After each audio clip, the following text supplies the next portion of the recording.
मैले बनाएको एउटा एसआई प्यानल टुल चाहिँ कहाँबाट खोज्ने कसरी खोज्ने त्यो अस्ति मैले पठाएको लिङ्क हराउनु पनि सक्छ हैन।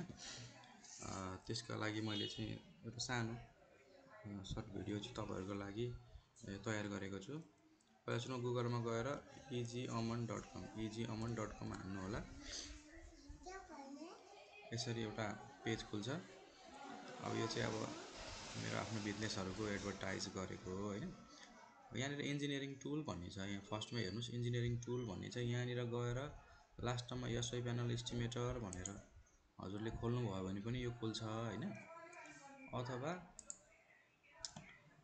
यहाँनिर मोबाइलमा गर्नुभयो भने त्यो भन्दा सजिलो मोबाइलमा चाहिँ यहाँनिर आउँछ यसरी। यसमा जानु भयो भने चाहिँ यसमा चाहिँ टुलहरुको आइकनहरु सहित छ यसरी। यहाँ धेरै टुलहरु बनाएको छु मैले हैन। आरसीसी बिल्डिङको नि एस्टिमेट गर्न सकिन्छ। युनिट कन्भर्सन गर्नुपर्छ। EMI calculator. अब इमेजहरुको चाहिँ क्वालिटी नघटाइकन साइज घटाउनु पर्यो भनेदेखि युज गर्न सकिन्छ। अब क्याल्कुलेटरहरु भइहाल्यो।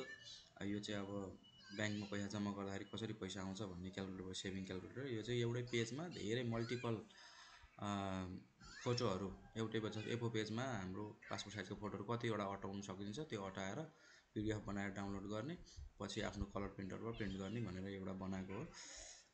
यो पनि काम लाग्ने चीज नै भयो। अब यो चाहिँ ब्रिक टेस्टहरु गर्नको लागि ब्रिक टेस्ट रिपोर्ट बनाउनको लागि कंक्रिटको टेस्ट रिपोर्ट बनाउनको लागि स्टिलको टेस्ट रिपोर्ट बनाउनको लागि बनाइएको छ। एउटा पीडीएफ कम्प्रेसर अथवा मर्जर भन्ने चाहिँ यसमा 2-3 वटा पेजहरु छ पीडीएफ को भन्देखि चाहिँ हामीले यसमा मर्ज गर्न सक्छौं एउटै बनाउन सक्छौं। अर्को चाहिँ कम्प्रेसर भनेको धेरै साइजको छ 10 MB 15 MB छ कहिलेकाहीँ इमेलमा हाल्दाखेरि जाँदैन भन्देखि त्यसको अलिकति क्वालिटी घटाएर त्यसको साइज पनि घटाउन सकिन्छ।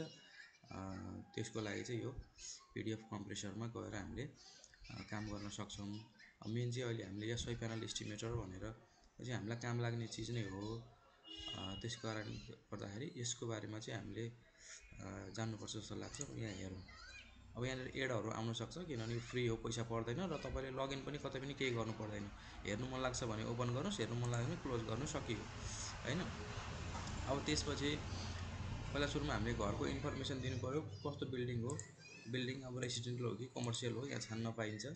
रेसिडेन्शियल बिल्डिङको कुरा गर्नु रेगुलर हो कि ओपन स्पेस भनेको चाहिँ जस्तो हल हुन्छ नि हल एउटै जस्तो 1000 स्क्वायर फिटको 1500 स्क्वायर फिटको हल हो कि अथवा त्यसमा घर हो भन्दै रेगुलर बिल्डिङ भन्नु पर्यो। हल हो भन्दै ओपन स्पेस भन्नु पर्यो। जस्तो मैले घर कुरा गरे अब 1 देखि 10 तलासम्मको मैले राख्दै छु। जति तला घर हुनु मिल्यो मानौं 1 तलाकै गर्दै छु भन्देखि 1000 स्क्वायर फिटको घर छ हाइट हामीले 10 फिट राखेर गरेछौं। लोकेसनले खासै फरक पर्दैन किनभने हामीले ट्रान्सपोर्टेसन कस्ट तलपट्टि हाल्छौं। अब यो प्रचारहरु यसलाई केही पनि छुनु परेन हामीले। त्यसपछि अब प्यानल चाहिँ के हाल्छौं त हामीले हैन। प्यानल हामीले पफ प्यानल युज गर्ने हो कि स्यान्डविच प्यानल युज गर्ने हो। यसमा चाहिँ मैले अहिले हाम्रो लेटेस्ट मार्केट रेट यसमा युज गरेको छु हैन। पछि मार्केट रेट चेन्ज भयो भने म पनि चेन्ज गर्दिन्छु। अहिले चाहिँ हामीसँग अहिलेको लेटेस्ट मार्केट रेट चाहिँ हामीले यसमा युज गरेछौं। कम्पनीले दिएको मार्केट रेट है अथवा क्लाइन्ट रेट भनौं न। अब त्यो अनुसार यसमा स्यान्डविच प्यानल हाल्ने हो। अब के हाल्ने त प्यानलमा हामीले स्लाइडिङ हाल्ने कि हैन अथवा आरपी हाल्ने कि त्यो चाहिँ स्लाइडिङको कुरा हाल्यो। त्यसपछि प्यानल कलर कुन हाल्ने स्लाइडिङ भन्ने त्यो उडन भइहाल्यो। अरु भयो भने चाहिँ यहाँनिर चेन्ज हुन्छ है। ग्रे कलर आउँछ। यो हामीले मान्छेलाई कुन कलर भनेर यसो फ्ल्याट भयो भने आइभरी कलर आयो मरुन पनि आयो व्हाइट पनि आयो। अब त्यसैगरी तपाईलाई रुफ भयो भने रुफ प्यानलको हाम्रो 3टा कलर छ त्यो हाम्रो त्यही अनुसार आउँछ।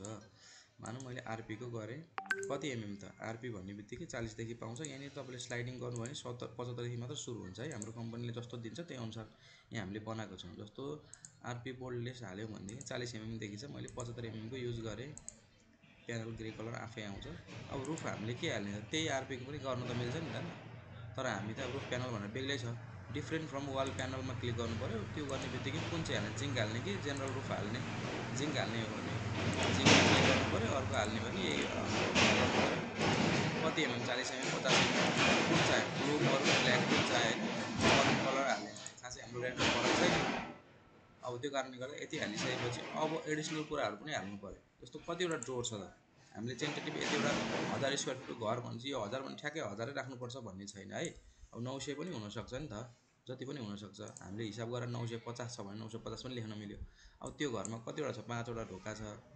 अब झ्याल छ भने कति साइज हो टोटल, यसमा चाहिँ साइज लेखिदिनु पऱ्यो झ्याल चाहिँ यतिवटा भन्ने भएन, टोटल साइज कति हो त झ्यालको स्क्वायर फिट। जस्तो 5 फिट बाई 5 फिटको झ्याल छ भने एउटाको 25 स्क्वायर फिट भयो, 6वटा छ भने 25 छका 150वटा, 150 स्क्वायर फिट झ्याल भयो।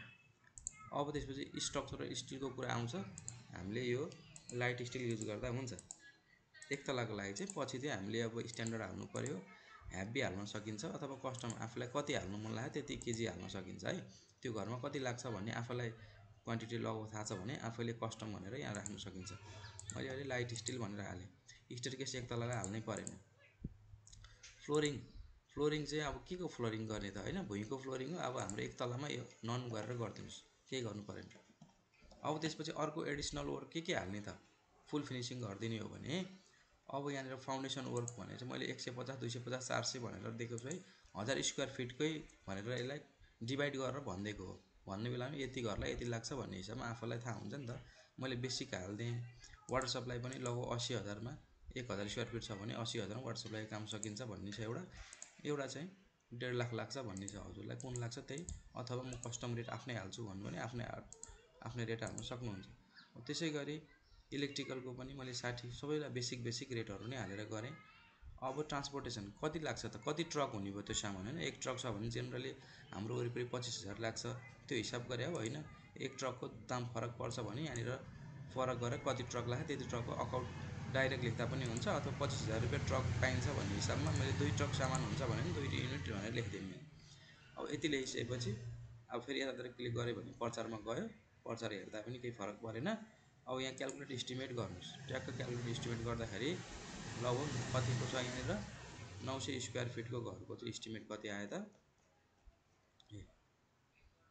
25 लाख आयो। 25,92,000। यसमा चाहिँ फुल फिनिसिङ घर तर जेनरल होइन, फुल फिनिसिङ। यसमा के आएको छ त भन्दाखेरि ल है, अब बिल्डिङ डिटेल भने 900 स्क्वायर फिटको घर भयो। वाल प्यानल लगभग 2610 स्क्वायर फिट भनेको छ। हजुरले क्यालकुलेसन गर्नु होला कतिको, यो अलिकति तलमाथि पर्न सक्छ। मैले 2.9ले मल्टिप्लाई गरिदिएको हो। रुफ प्यानल 1.2ले मल्टिप्लाई गरेको छु, 990 भयो। फेरि 1.1ले मल्टिप्लाई गरेको छु। त्यसै गरी स्टिल 1350 केजी गरेको छु। डोर 5वटा भइहाल्यो। यो हाम्रो विन्डो भइहाल्यो। सबै हाम्रो जेनरल रेट। स्टेयरकेस छैन, फ्लोरिङ छैन।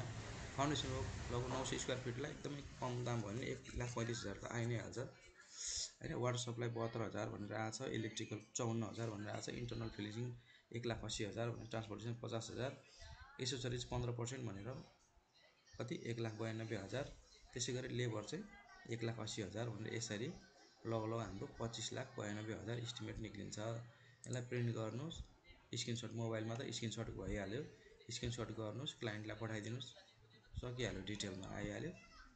यसरी हामीले काम गर्न सक्छौँ है। मैले आज यति भने।